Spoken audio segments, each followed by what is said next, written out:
పాపం చేసిందని అని అంటే ఇప్పుడు అడిగింటారు కదా నా వదిన, అంటే లేడీస్ అంత సామాన్యంగా వదిలిపెట్టరు కదా. ఆ ఆహా పాపం చేసావంటే చేశాను చెప్పాను. ఎవరు ఏంటి ఏం లేదు. నువ్వెందుకు అంత ఆ, ఏడుస్తున్నావు, బాధపడుతున్నావు, ఉమ్, నీ వల్ల ఏమన్నా పాపం జరిగిందా అని అడిగింది.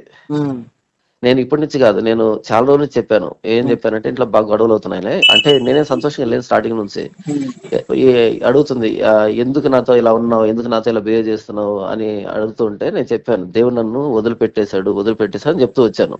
ఉమ్, అయితే ఈ జరుగుతున్న పరిస్థితులను బట్టి ఏమని అడిగిందంటే, ఉమ్.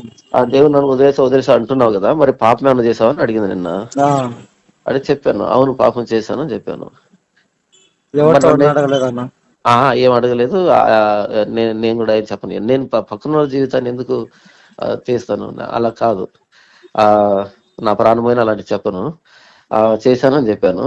అనగానే అడిగింది, మరి నేనేం చేయాలి ఇప్పుడు అంటే, ఒకటి నాతో కలిసి ఉండగలను అంటే ఉండు, ఉమ్, లేకపోతే మన ఇద్దరం కలిసి అడ్వకేట్ దగ్గరికి వెళ్దాము, డివోర్స్ తీసుకుందాము, నువ్వు ప్యూర్ గాని బ్రతుకు, నా బతుకు తెల్లారేదని చెప్పాను. ఉమ్, మళ్ళీ ఏడ్చింది. ఉమ్, ఆ తర్వాత ఏమందంటే, మళ్ళీ ఫోన్ కాసేపు తర్వాత, సరే అయితే ఒకవేళ నా జీవితంలో నువ్వు ఏ రోజైనా నేను తప్పు చేశానని వినపడితే నువ్వేం చేస్తావు అని అడిగింది. ఉమ్, చెప్పాను, నేను చేసిన దానికి ప్రతిఫలం వచ్చింది అనుకుంటాను అని చెప్పాను. ఉమ్, ఆ అప్పుడు నువ్వు ఎట్లా రియాక్ట్ అవుతావు అని అడిగింది. ఉమ్, దేవుడికి వదిలిపెట్టి సైలెంట్ ఉంటా అని చెప్పాను. ఉమ్. అదే లాస్ట్ మాట మా ఇద్దరి మధ్య జరిగింది. ఇంకా చెప్పాను, నన్ను డిస్టర్బ్ చేయకు, నాకు హెల్త్ బాగాలేదు, నేను ఏ సమాధానం చెప్పే పరిస్థితుల్లో లేను అని చెప్పి ఫోన్ కట్ చేశాను. అది లాస్ట్ మాట మా ఇద్దరి మధ్య. ఉమ్.